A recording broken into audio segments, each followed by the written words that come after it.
Olá, bem-vindo ao videocast do TCE de São Paulo. Aqui você fica sabendo um pouco mais sobre o Tribunal de Contas do Estado de São Paulo, o órgão responsável por fiscalizar os gastos do poder público estadual e também dos municípios que integram o Estado de São Paulo.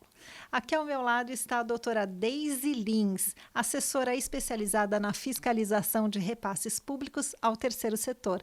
Tudo bem, doutora? Tudo bem, Patrícia? Tudo ótimo. Bom, doutora Deise, a primeira pergunta que eu gostaria de fazer é o que é exatamente o terceiro setor, né? São aquelas populares ONGs, as organizações não governamentais que a gente ouve falar bastante? Sim, são essas entidades que têm um propósito normalmente filantrópico, né? E são entidades que atuam sem finalidade lucrativa, com o objetivo de auxiliar a sociedade na garantia de algum direito, né? Elas têm um propósito de atender ao bem comum também da sociedade. Atualmente, a gente ouvia muito falar, né, das organizações não governamentais, das ONGs, e agora nós estamos mudando um pouquinho a nomenclatura. A gente está ouvindo falar muito de organizações da sociedade civil.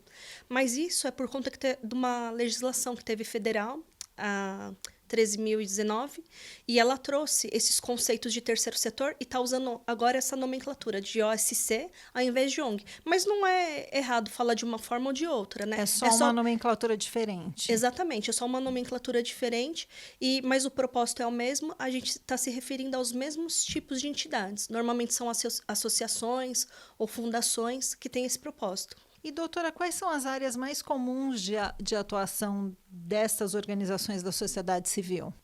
A gente pode dizer assim que, em massa, boa parte delas atuam na saúde. A gente também tem muitas entidades que atuam na educação, direitos do meio ambiente, assistência social, direitos indígenas, direito das mulheres.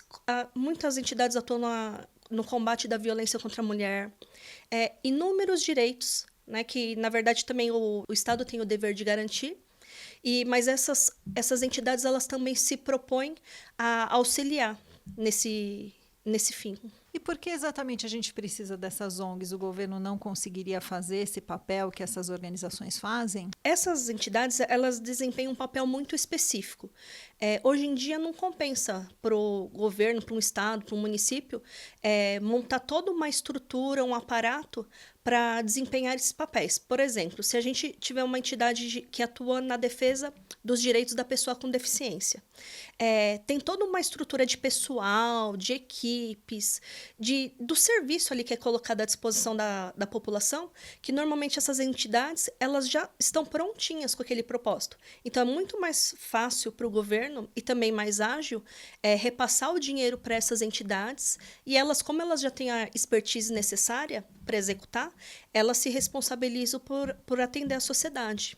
Então, para o governo, é muito mais prático, é mais rápido para atender o cidadão, é muito mais viável hoje em dia contar, na maioria dos casos, com as entidades do terceiro setor. E existem requisitos para que ela possa, para que essa associação, essa ONG possa receber o dinheiro público? Quais são eles? Sim, existem critérios específicos, né?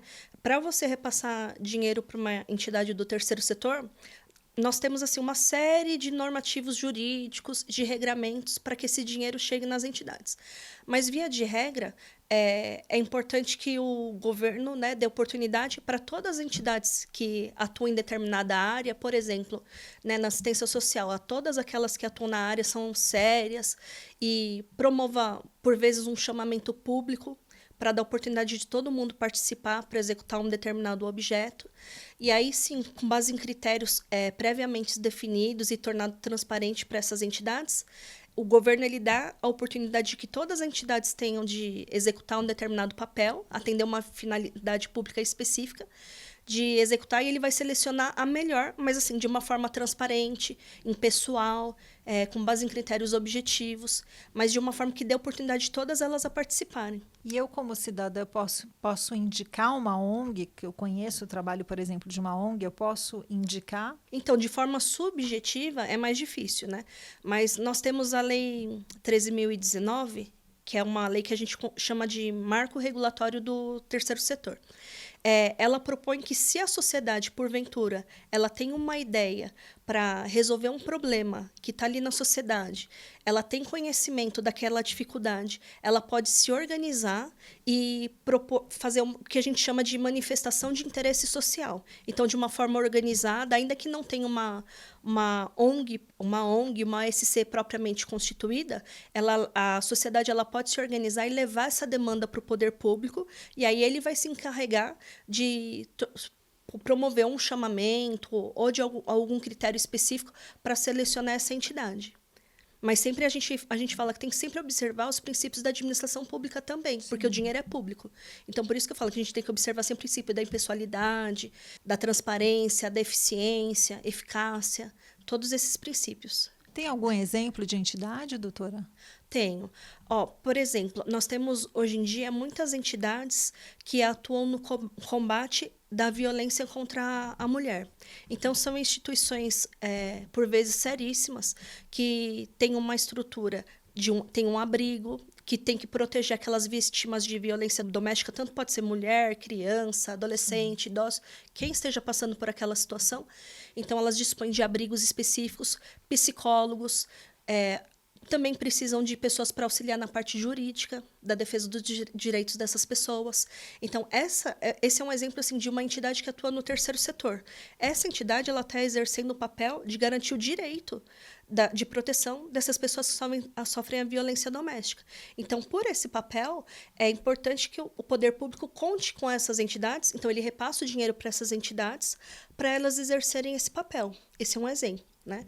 E nós temos também muitas entidades do terceiro setor atualmente que atuam na área da saúde, né? A gente vê pelo estado de São Paulo muitos hospitais que estão com um formato jurídico que a gente chama de contrato de gestão. Então, tem muitas entidades do terceiro setor que auxiliam o Estado a gerir hospitais para prestar esse serviço para a população de uma melhor forma e com maior agilidade também.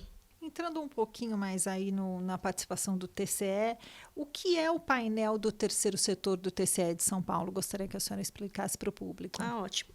O painel do terceiro setor é uma ferramenta que o Tribunal de Contas do Estado de São Paulo dispõe no seu site. O painel ele tem uma linguagem bem simples e didática para tornar público para o cidadão, para ele saber quanto de dinheiro de recurso público que foi para essas entidades do terceiro setor. E qualquer pessoa pode acessar esse painel? Sim, qualquer pessoa. Ele é muito fácil, o acesso dele. Então, lá nesse painel, você pode consultar todos os repasses estaduais efetuados para entidades do terceiro setor, todos os repasses municipais, né, dos municípios que estão sob a jurisdição do Tribunal de Contas do Estado de São Paulo. E lá também é possível verificar todo esse dinheiro que foi para as entidades desde 2019 até agora. E a gente pode fazer várias consultas. A gente pode verificar por área para saber quanto que foi destinado à área da saúde. E ele precisa ter necessariamente o CNPJ ou dados muito específicos, ou somente com o nome da ONG eu consigo acessar o que eu preciso?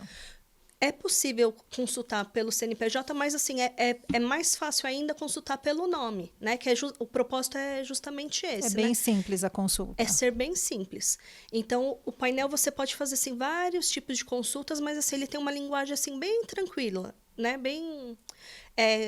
Como que eu posso dizer assim? Até autoexplicativo, né? Então, por área, você consegue visualizar, escolher um determinado município e ver quanto que foi para a área da saúde naquele município, para educação, para assistência social, para cultura e outras áreas. E, além disso, o painel ele permite que você baixe no seu computador ou no seu tablet, celular, como você quiser, num formato de planilha, todos os repasses que constam na base do Tribunal de Contas do Estado. Então, é bem interessante, porque daí a pessoa, se ela tiver curiosidade, ela pode fazer também quantos filtros ela quiser. E de onde vêm os dados que alimentam esse painel do terceiro setor? Como é que é esse caminho até lá? Os dados, eles partem de uma fonte contábil, né? Então, no estado de São Paulo, a gente tem um sistema que a gente conhece, que trata dessas informações contábeis, que chama Sigel. Então, o que é repasse do estado de São Paulo vem eles são extraídos desse sistema Sigel. E os repasses municipais a gente extrai do nosso banco de dados do Aldesp, que é o nosso sistema de auditoria eletrônica. Então, todos os municípios eles são obrigados a remeter alguns dados financeiros, contábeis para esse sistema Aldesp, e a partir de lá, esses dados são extraídos e o painel do terceiro setor é alimentado com essa informação. Eu queria que a senhora falasse um pouco da importância desses dados estarem acessíveis a todos os cidadãos, ou seja, dessa transparência desse painel. Sim, é extremamente importante, porque a gente sabe, costumeiramente, do excelente papel que essas entidades do terceiro setor desempenham. Mas muitas vezes a gente não tem a magnitude daquilo que está sendo custeado com dinheiro público, com dinheiro que a gente paga, dos impostos, né, de toda a arrecadação.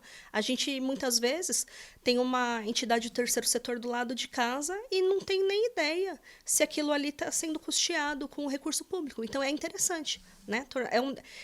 Eu falo, né, tudo que é gasto de dinheiro público, o cidadão ele tem o direito de saber. Então, com o painel do terceiro setor, o Tribunal de Contas ele trouxe para o cidadão um direito dele de exercer o papel que a gente fala de controle social, que é justamente de acompanhar tudo aquilo que está indo de dinheiro público para essas entidades, que na verdade são entidades privadas, né? Elas auxiliam muito o governo, mas não são entidades do governo. E o que acontece quando é encontrada alguma irregularidade nesse processo, nesses repasses para essas ONGs? Bom, o tribunal ele tem toda uma sistemática para fiscalizar e julgar o dinheiro que é destinado para as entidades do terceiro setor.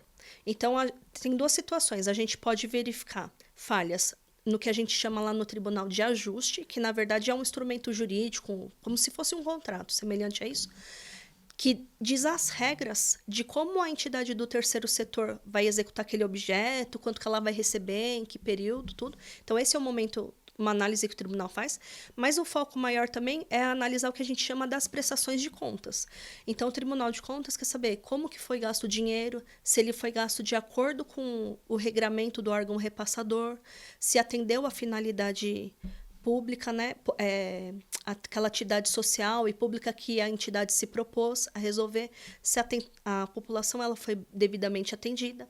Agora, se vamos supor que esse objeto ele não foi devidamente executado. Sim. Existem várias situações, né?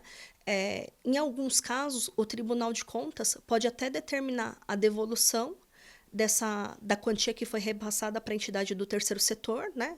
Às vezes integralmente, se todo o dinheiro não foi gasto como havia sido previsto, né? Ou parcialmente, se uma parcela daquele dinheiro destinado em determinado exercício, em determinado ano, não foi aplicado corretamente, ele pode devolver. Agora, se for um caso mais grave, sim, de uma entidade que não seja idônea, aí é um pouco mais delicado, porque o tribunal pode até aplicar a multa, se for o caso. E assim, a multa, ela é sempre aplicada a quem deu causa ao dano. Então, a gente lá no tribunal vê situações que a falha ocorreu por parte de algum responsável do governo, muitas vezes por parte do responsável da entidade do terceiro setor.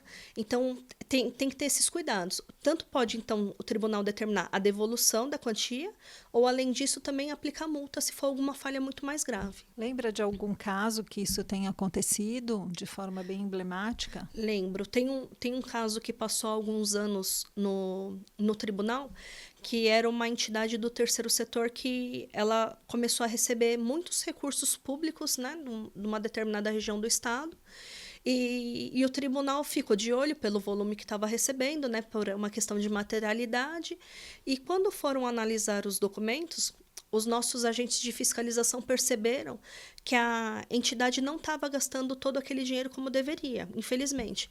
Então, foi feita uma análise bem minuciosa no tribunal e nós constatamos que na composição da administração e no conselho fiscal, no conselho de administração da entidade, as pessoas eram extremamente próximas, por exemplo, né? Então, o diretor, quem fiscalizava ele era a mãe dele, num outro ano entrava um outro diretor, quem fiscalizava era a esposa. Então, assim, já começa a dar indícios para o tribunal que não é uma entidade tão séria. Então, nesse caso, a entidade ela chegou até a perder uma qualificação que ela tinha para atuar no terceiro setor. Ela perdeu a qualificação, os responsáveis foram punidos, tiveram que devolver dinheiro para o órgão público de volta, tiveram multa aplicada pelo tribunal e ainda o processo ele foi todo encaminhado para o Ministério Público Estadual. Foi um caso bem emblemático. Muito obrigada pela sua participação, doutora Deise. Eu que agradeço a oportunidade de falar um pouquinho do Tribunal de Contas. Chegamos ao final de mais um videocast do TCE de São Paulo. Até a próxima. Tchau.